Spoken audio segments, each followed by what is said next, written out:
நெயிலுங்கிறது it reflects the health of the body.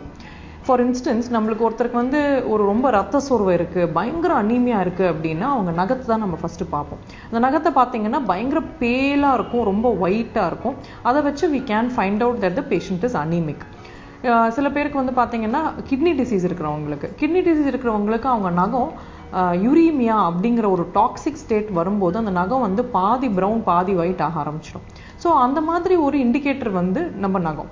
And சில பேருக்கு வந்து உங்களுக்கு பார்த்தீங்கன்னா குழந்தைங்களுக்கே வந்து பிறந்ததுலேருந்தே சில ஹார்ட் ப்ராப்ளம்ஸ் இருக்கும், இல்லைனா வந்து கொஞ்சம் லேட்டர் ஏஜில் வர ஹார்ட் ப்ராப்ளம்ஸ் இருக்கிற பேஷண்ட்டுக்கு கூட அந்த நெயிலில் கிளப்பிங் அப்படின்னு ஒரு ப்ராப்ளம் வரும் உங்களுக்கு. அதாவது வந்து ஒரு அந்த நெயில் பகுதியே வந்து ஒரு மாதிரி ரொம்ப ஒரு கர்வ்டாக பெருசாக இருக்கும் உங்களுக்கு. அது பேர் நாங்கள் கிளப்பிங்னு சொல்லுவோம்.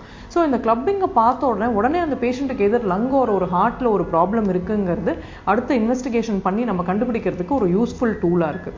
ஸோ இந்த மாதிரி நம்ம நகம் அப்படிங்கிறத நம்ம ஓவரால் ஸ்கின் ஹெல்த்தை அண்ட் பாடியோட ஹெல்த்தை ரிஃப்ளெக்ட் பண்ணக்கூடிய ஒரு மீடியமாக இருக்குது.